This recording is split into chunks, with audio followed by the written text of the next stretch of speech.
have a presentation from Mark Hookey from Swiss Re, given to us from the wonderful country of Switzerland. And we were just talking about what a fantastic place that is, and I want to see a view out of his window. Mark has spent over 30 years, has more than 30 years in experience in the transformation world and change world. He's done it across a wide range of individual industries, and it looks like we have some common ground. I'm looking forward to Mark mentioning that, which is super. And his experience ranges from working in a toilet manufacturer to the exotic world of investment banking. I'm not going to ask you which one you like more, Mark. That might put you on the spot. And he enjoys a cold swim in the frozen lakes of Switzerland, particularly Zurich, which is not too far from his house. Without any further ado, Mark, it's all yours. Then thank you very much, Chris, for a fantastic warm welcome. And I loved your presentation beforehand and the story and the hero's journey, especially around the leadership topic. Super powerful. And there was me scared that filling my presentation full of pictures would be too much. Next time I'll have many more pictures next time. And thank you very much for inviting me to join this amazing event. I'm super honored to share with you briefly some of that experience on the people side of digital transformation. After those 30 years of running change and transformations and leading large-scale activities around that. But before I jump in a little bit, let me just introduce you a little bit to the company I'm currently working for, Swiss Re Insurance. As it's not a very well-known company in the marketplace, but it's in the background in many, many places. So we insure the big insurers. Where do the local insurers go to underwrite their risks? Well, they come to us, for example. And we also insure big risks and catastrophes. And we're here to make the world more resilient. And that's really our mission, and driving a level of resilience in the world so that when bad things happen, the world can rebuild itself faster after such events. A good example of that is the Tokyo Olympics. Now, who would have ever have guessed that the Tokyo Olympics would have a problem and be postponed? Well, we insured the Tokyo Olympics, and for many hundreds of millions, the Tokyo Olympics were able then to be put on again the following year, and then have a super successful Olympics a year later, because there was insurance in place and that they could rebuild the Olympics and deliver an incredible event. Another, perfect example in the world today, of course, is COVID, and all of the related losses that go with that, all of the business continuity challenges, large-scale events that were cancelled, etc., aircraft and airliners losing so much income. Well, we, over the last 2 years, have paid out over $4 billion on COVID-related claims and support for businesses, and also for people, just individuals, to be able to rebuild their lives after the pandemic and the challenges that come with that. So when things like hurricanes and typhoons make landfall, say in the Mexican Gulf, for example, when that hits a big city, the local insurers that insure all the properties and the businesses there, they would go out of business when a large-scale hurricane hits like that. And so the local insurers then also turn to the likes of us then to underwrite and insure the insurers so that they can still stay in business and pay out for the rebuilding of homes and businesses and lives then after such catastrophic events.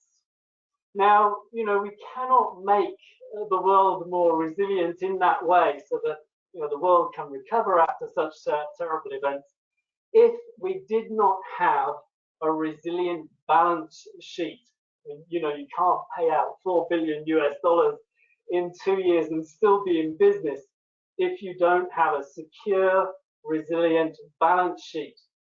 And that's where our finance digital transformation comes into it. As we, you know, have aging infrastructure that's over 35 years old, you know, our general ledger is literally 35 years old. And over the last 5 years, we have gone through significant transformation on like an SAP general ledger and other digital tools for analytics, reporting, robotics, AI, which Chris was talking in just about in the previous presentation, for example. And it's not just been a journey of systems, but also significant changes to our operating model and developing the organization, you know, along with the digital transformation that we've been implementing. But before I kind of jump into then how we accelerated the transformational change, let me give you a little bit of a story. I always like to begin with a story. So when I was young, my main sport was canoeing. And there is nothing better than canoeing down white water, where the river gets fast and rapid, the water is churning, it's very high adrenaline.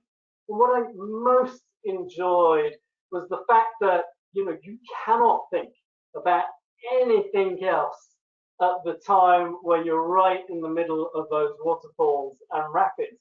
You have to 100% be present in the moment, and yet still kind of keep an eye out on what's ahead, where those big rocks are coming towards you at high speed, you know, so that you can pick the best route then to continue down river and, you know, don't get stuck. And of course, you know, being in England, growing up and doing my canoeing, kind of like the second best thing after a good canoeing session was all going down the pub for a drink. And one day, when I was in the pub after a good canoeing session, I was talking to my canoeing coach about my first managerial job that I had just landed. And he said something to me then that has stuck with me throughout the years. He said, leading people is just like canoeing down a river.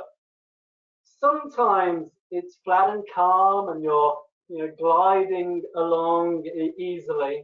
Other times it's changing rapidly, just like white water. And, you know, to navigate the river successfully, you have to learn and practice some basic skills so that you can be agile when you need to be, you know, when that white water turns up. You still have to be present in the moment and be aware of what's going on and around you and keep an eye on, you know, what's ahead. He also said, you know, when people are following behind you, when you're the leader, and that was my new role, just going fresh into a managerial job, he said you must also then teach the skills to your team. You should show them the way if you're in front and constantly communicate the direction. You know, turn left here, twist there, go there, so that they can, you know, follow you successfully down the river. It was a super profound pint of beer that evening, and I didn't appreciate the wisdom until years later. But, you know, following his advice well through the years has actually served me very, very well indeed. And it's a great analogy of the importance of leading change, especially when you get into that white water, when transformation is coming quick and there are large-scale bumps and twists and turns ahead of you. And if there is one certainty in business nowadays, it is change. And, you know, that change is coming faster and faster almost every day. And we see it with topics like automation, robotics, AI. Just in the last 10 years alone, the capabilities of robotics has significantly increased in just the last 10 years. And all the digital tools that come with that, the things like reporting, analytics, these kind of tools that are now available. So keeping up is a challenge in just itself. Most of my career has been managing transformation of some kind or other, starting in the project management world. And over time and running many projects, I realized that with those projects, it was not necessarily the technical parts of the projects that were difficult. Yes, they were complex. Yes, there was lots of things to think about, even with IT implementations, often very complicated. But there was always some way of finding a solution or planning the resources or managing somehow the dilemma of budgets. What I found became most challenging, though, was convincing people and stakeholders to adopt the change. Even if you had the best business case in the world, somehow people would still not want the project implemented and there would still be resistance. And this, I found, was the most difficult part of implementing projects and transformation. So taking on board my old canoeing coach's advice, I started to study change and practice the skills of leading people successfully through change and transformation. And that's what I want to share with you a little bit today. A few gems of knowledge and one simple formula for effectively accelerating and leading change and transformation. So a little bit about the finance transformation that we have been through over the last 5 years. Believe it or not, there's even a kind of second transformation that we're right in the middle of. But I can give you clear insight then into the case study that we've implemented over the last 5 years. Our Atlas program, that was the name for our project, had 5 core goals. And I think a lot of digital transformation have something similar along these goals. For us, it was about reducing the quarter close lead time. We have a very lengthy quarter close process in the insurance industry, and we significantly want to reduce that so that, for our financial reporting, it's not like looking in our rear view mirror and looking already, 10 kilometers or miles behind us, but we're really looking at what's right in front of us when it comes to our financial results. And this has been proven even more important in the current pandemic, to know exactly what's going on with our financial numbers right now, rather than waiting, almost 2 months to understand what our financial numbers are. Multi-valuation accounting, in the finance world, there are many different standards of accounting. You've got all of your local accounting standards across all of the different countries you're operating in. You have US GAAP, and we have a new accounting standard for insurance, something called IFRS, which is coming our way, which we have to implement for the new regulations over the next 2 years to go. So that multi-valuation accounting was really important to be able to optimize that and standardize that as we go. Of course, standardizing processes, I think this has become a must for large-scale organizations today. Another topic that's also important to many in the finance industry is eliminating and reducing the financial reporting risk. Misstatements of your finances, big hits on your balance sheet, are never a good thing in the financial industry. So reducing the financial risk, reducing the failure modes of errors potentially happening, etc. That has been a big focus of ours, ensuring that we have the right, strong financial controls in place for our investors and for our customers.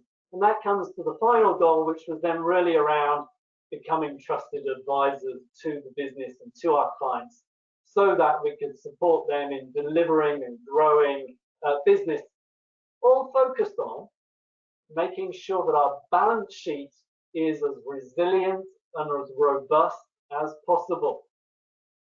So a big part of that has been upgrading our existing subledger technology for all that insurance kind of accounting, even internal cost allocation systems, which I know can be a bit of a challenge in large organizations with multiple legal entities having to track all of that cost allocation for tax purposes, and then implementing a new SAP general ledger globally standard as well. And this has been a big driver in terms of our operating model as well. So, not only were we faced with changing all of our core financial systems, some of those new digital tools such as Stargate, various analytic and reporting tools, you mentioned robotics tools, and even some growing AI tools in the mix. We also dramatically changed our operating model and the organizational structure, doing offshoring and outsourcing all at the same time. And it was clear that in the early part of that transformation, there was a large amount of resistance to that change, because we were basically changing everything from systems, people's roles and responsibilities, the organization, the locations we're working from. So it's only natural that we were going to face large-scale resistance. So what I wanted to share with you then specifically are some of those gems of the lessons we learned along the way, and how we were able to accelerate the adoption of those transformations along the way. And so I have a few key gems and facts for you. The first is, more projects fail than succeed. And I think this is relatively well known around the industry today. But this is especially true for digital finance transformations. I think we have a worse rate of success sometimes because, by their very nature, they are complex and often involve large systems like Oracle or SAP that take many years to be implemented. And most of these projects fail not because there are technical difficulties with the likes of SAP or stuff like that, and the project software, but because the people are not on board with that change. They're not adopting the change, they're not excited about the change, and the resistance naturally comes.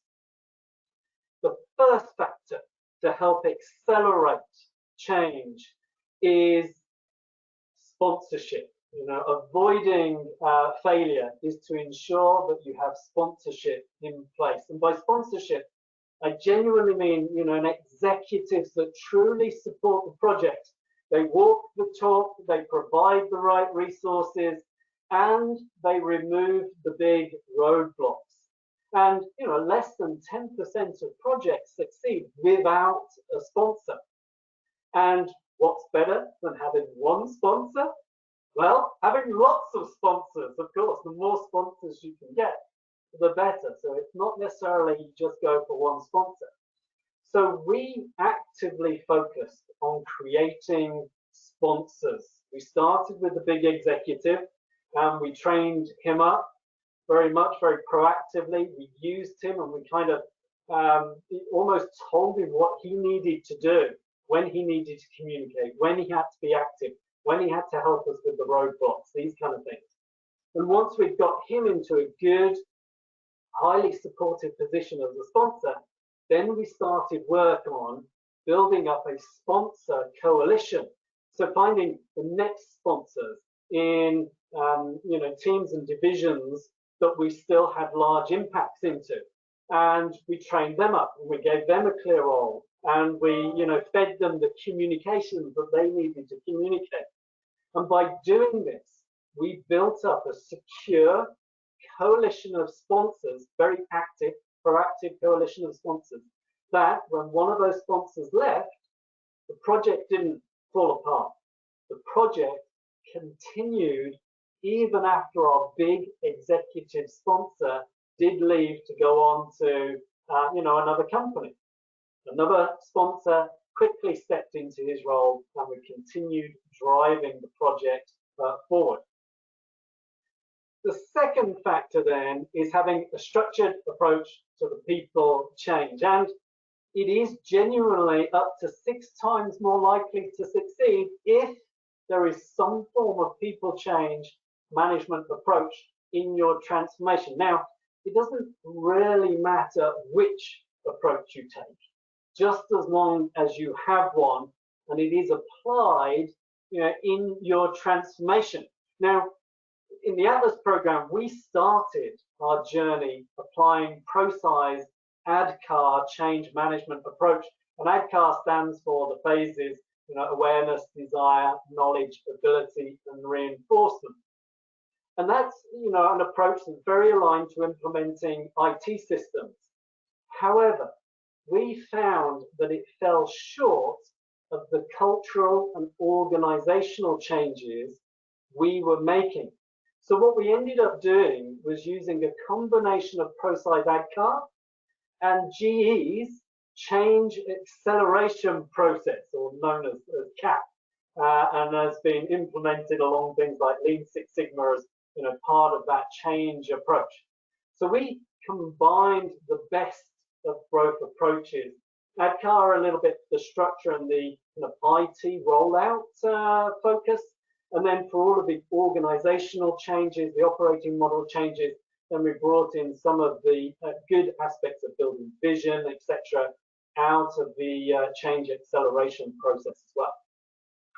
This gave us a very effective and repeatable process we could work through for every one of our project implementations as part of our Atlas program. We actually have about 10 projects as part of that Atlas program. We were able to cycle through those projects year by year very rapidly by repeating the change process that we had implemented.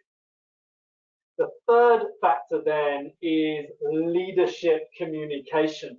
And we really use the science behind this, that business messages are always more powerful coming from senior executives. And that's what we would feed to our sponsors so that they brought the executive business messages.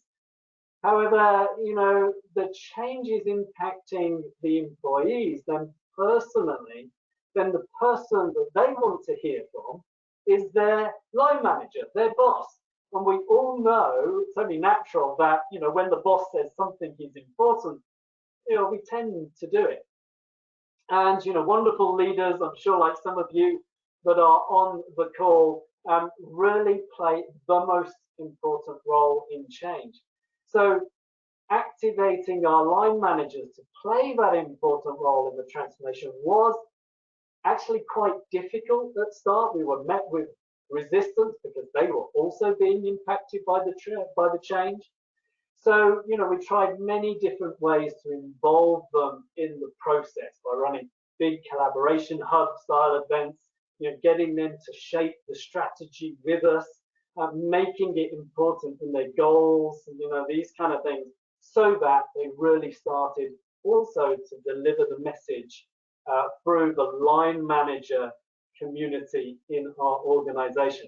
So these 3 factors we really focused on very heavily, and these were the proven success factors of any change and transformation: sponsorship, having a structured approach to change, and then using the preferred sender of messages to maximize the impact. And there, are many approaches to accelerating change, and also accelerating people through the learning curves as well, that change and that learning curve. And I'm always looking for simple, practical, and tried and tested formulas to apply, because often the simple ones tend to have the best impact. And so I want to share with you this simple formula that works super well for accelerating all change, be it IT change, digital change, cultural change, or organizational change. And this has worked super well for us in the Atlas program to accelerate the adoption of our transformation, the projects that we've implemented. And this is addressing 5 needs at an individual, at a team, at a leader, and at a business level. And now, when you can take these 5 needs at a very surface level, just take them as they're written, or you can take them at a much deeper psychological level as well. It's not so important, how deep you go with this. The formula still works, and it's linked to things like, Maslow's hierarchy of needs, these kind of things. So there is actually quite some deep psychology underneath this, but you don't necessarily need to know that for this formula to be effective. So, first of all, to be able to change, I need to be seen. By seen, I need to be recognized, that the change is impacting me. You need to be able to say, hey, I'm here. I need to feel that I'm being seen, that I am being impacted personally, or that the team is being impacted. Now, this is super important. It's like the first basic need. If I'm not feeling that I'm being seen or recognized in that process, then automatically I'm going to resist it, even before you start to talk to people. Second, I need to be heard.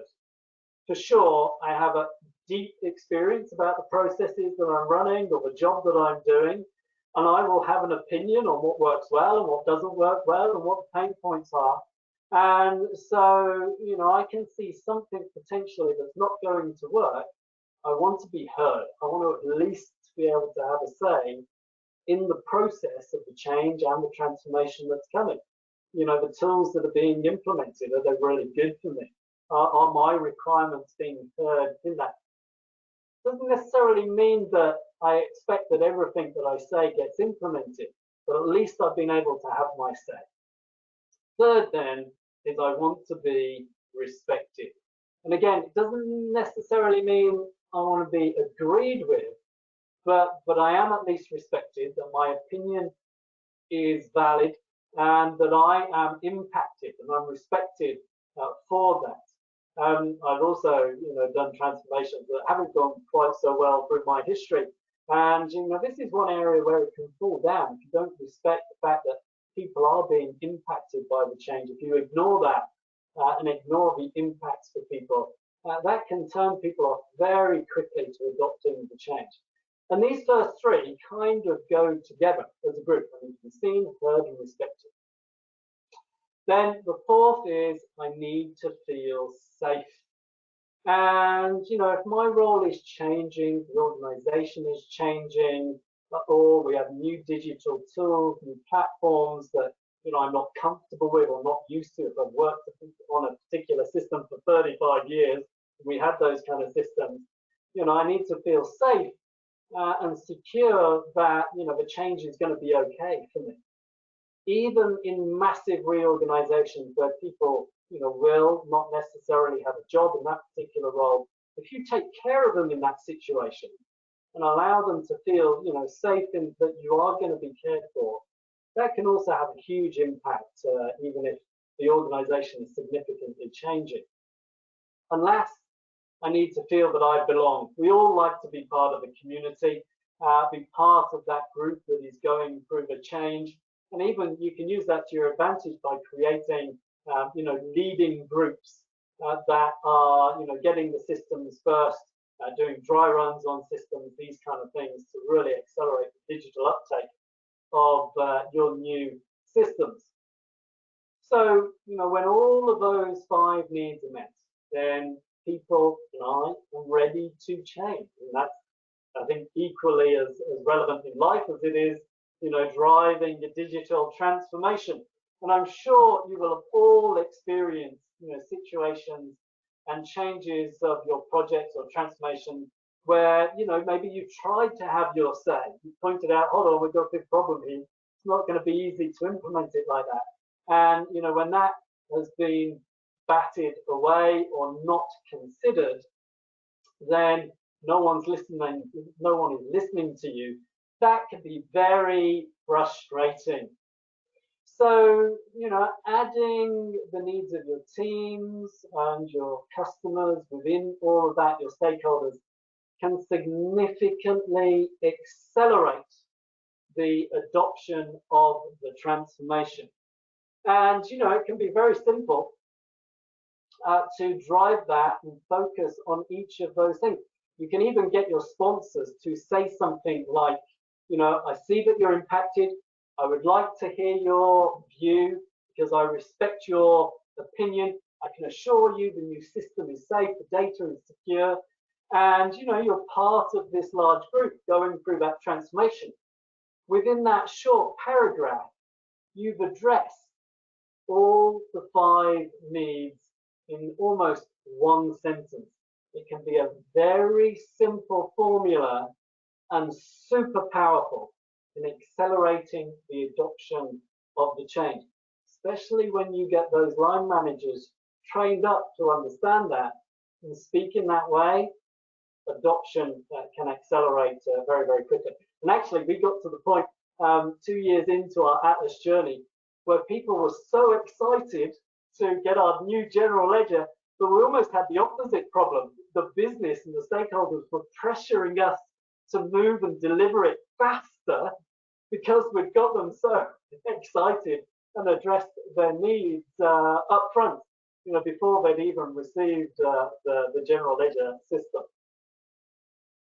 So, where we've not applied this, maybe the rider on the end of that, we've also, during those 5 years of Atlas, on some of the projects, we've not applied this, and where we've not addressed, these 5 needs as part of that formula of change, it has not gone well at all. And we've been met with huge resistance, and actually even some of those projects along the way have almost had to be replanned because we just faced a massive wall of resistance. Learning from those mistakes as well have kind of led us to this very simple set of formulas for accelerating the change. So maybe coming in conclusion and towards the summary, and then we'll open up for a bit of Q&A if we have some wonderful questions. Very happy to answer your questions, Matt. So in summary, 1, lead the change. Lead that change through sponsorship, building strong sponsor coalitions, and have a change management approach, whether it's ProSize ADCAR or GE's change acceleration process. Find an approach that works for you in the context of your business. Lead the change. 2nd, lead the way. Communicate the direction to your stakeholders and everybody involved, via the executives for those business messages and via line managers for those personal and impact messages. And 3rd, lead the people. And this comes to then addressing these 5 needs and making sure that the 5 needs need to be seen, heard, respected, safe, and belong. And this simple formula will help you then lead through that white water so that you can successfully navigate, the white water ahead and be agile in the moment when you need to be. But you can also securely and safely lead your team through the rapids, down the waterfalls, and successfully through the transformation to the calm water ahead. So with that, that was my brief insights to our case study of Atlas and the change and transformation that we've accelerated, the adoption and a lot of uptake of all of those great things using this very simple set of formulas so that we can really come to good results as part of our program. So with that, then I'll maybe open up for questions. Hopefully you've all been able to see me and understand me during the presentation.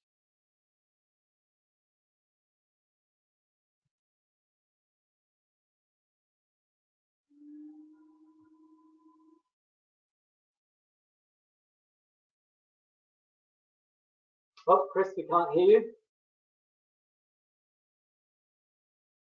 Mark, can you hear me now? Yes, we can hear you now. Fantastic. Okay, not sure what happened there.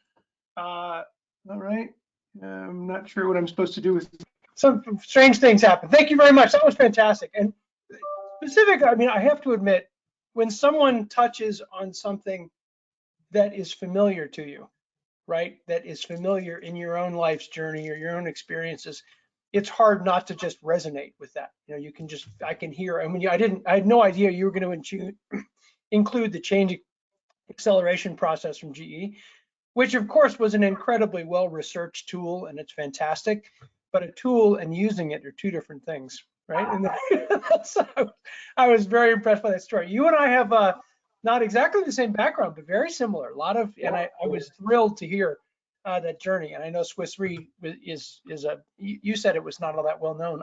I knew a lot about Swiss Re. I didn't know they insured the Tokyo Olympics. Let me ask you one difficult question. Make sure can you hear me? You can hear me still, right? Yeah, well. I can't hear you. Why can I not hear you? Maybe if I go back to. Nope, I can't hear you now. That's kind of strange. Yeah, that is weird. I still can't hear you if you can hear me. Maybe I go back to that. Go back No. to the presentation. Can you hear me now? I don't know what happened. It's funny because you said you can hear me. Yeah. Hang on just a sec. Let me see if I'm. How about now? One more time, Mark. Yeah, now it's back. I don't know what's going on. So I have one big question. Sorry for that delay. You know, in the financial services world, my experience is that the business is really divided into two things.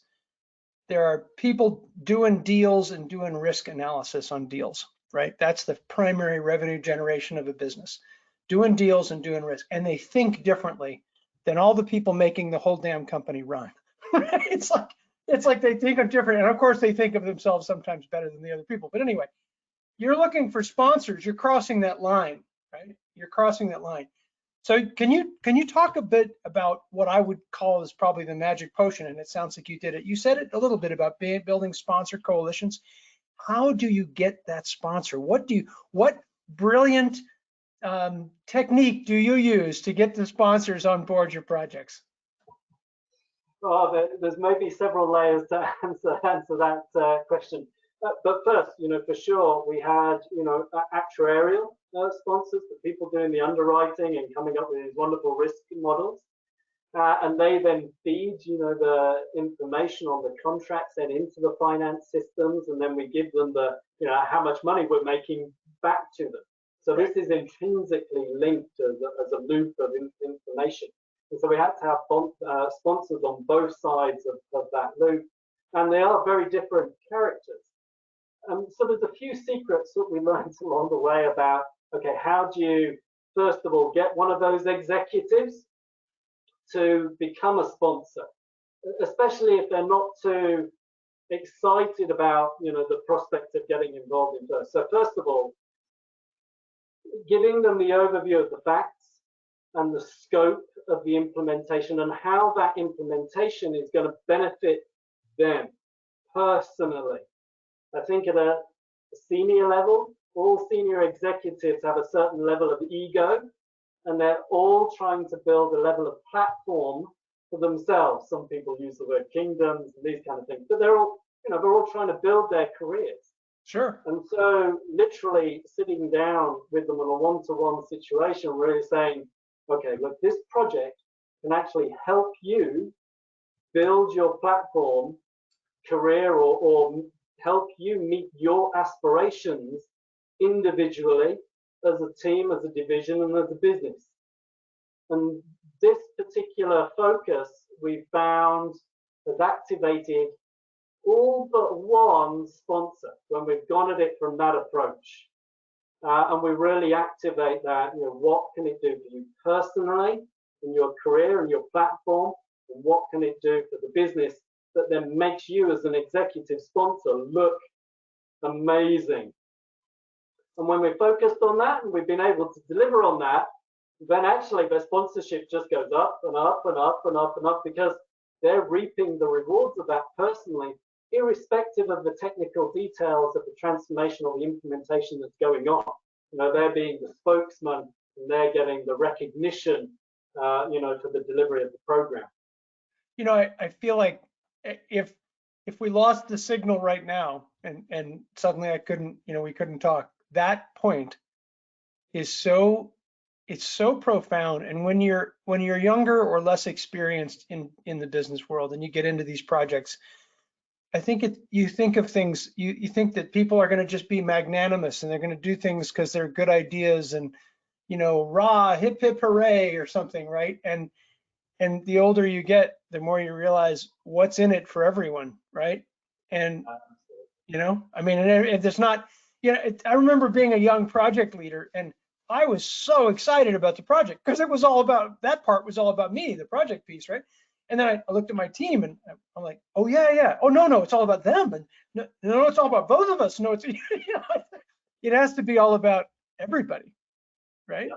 And the sponsor is the most important because you need their support and you need their, you know, that in the story I told about Gustav in Sweden, it is rare that I have found that CEOs will openly say that.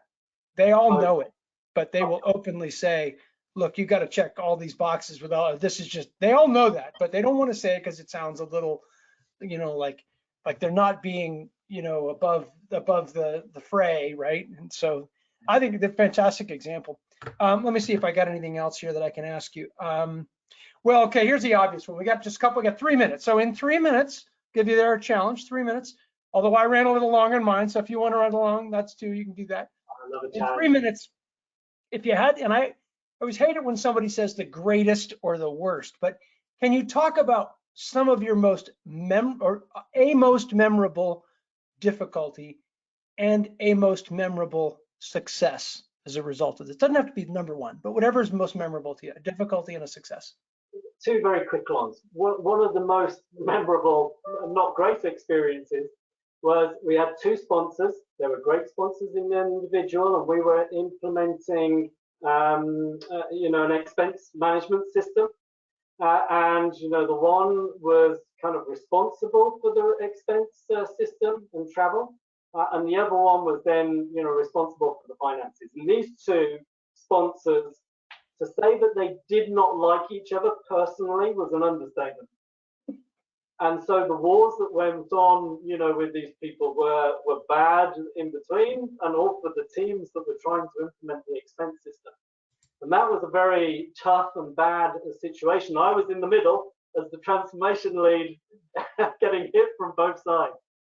But what worked there was a moment of truth that we set up, because they wouldn't even speak to each other in a meeting. They wouldn't even turn up in the same meeting. Ouch. Was we in the end kind of forced them into the same meeting, just me and those two people, and we opened up a dialogue around principles. And thankfully, you know, the stars aligned. They agreed on the principles, and even though they still didn't like each other personally, they were able to operate as sponsors and co-sponsors of the project. So that was both one of my worst situations and one of my best outcomes. The other real best outcome was, you know, on our cost internal allocation, we had a particular key sponsor there, and getting their buy-in was for me one of the greatest successes. And actually they went on to be one of the best sponsors, and a lot of that was overcoming a lack of understanding of what we were trying to achieve and how that can benefit them, etc. And when it was there, the project just flew and really accelerated because we had their buy-in. And that's one of our best successes as well. Well, though, from a personal point, those must have felt wonderful, especially when the two top people are, you know, the two senior people are fighting with it. It's like mom and dad fighting with each other, and you know, you're like, oh my God. In this case, mom and dad have big sticks. Yeah. And have all the money. And have all the money, right? That's fantastic. Well, look, again, if it was just the two of us talking, I would have said this is fantastic, and I think I think you need to invite me to Zurich so I can come and spend the afternoon with you talking about the story. Would that sound fair? Absolutely. And anytime you want to go for a swim in a frozen lake, please come and join me. You're on, and you're welcome. You're welcome to Denver anytime you'd like. The skiing, as a matter of fact, this afternoon, I think I may go up to the slopes.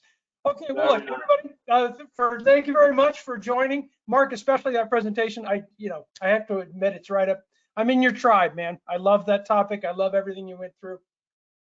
I'd like to give everybody a couple-minute break. Mark, you can log off if you want, or I'm just going to do the sign off quickly. Our next topic is our next presenter actually, or presentation is going to be from UiPath, and I'm going to give you just a quick introduction on UiPath, and then when it comes back, because I have a very personal experience with this.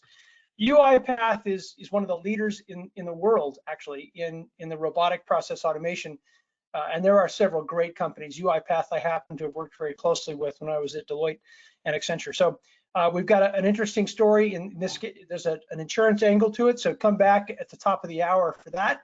We'll do an introduction, and then that'll be it for today. Again, we had that personal challenge on the one presentation, and then next 2 days, book solid. I'll do a little intro of what those next 2 days are going to be after the end of the UiPath presentation. So thank you very much for an exciting morning. We're really happy to have an afternoon wherever you are. And again, I'd like to just say thanks to Mark as he's checking out. We will see you all in about 13 minutes at the top of the hour. Okay, take care. Bye-bye.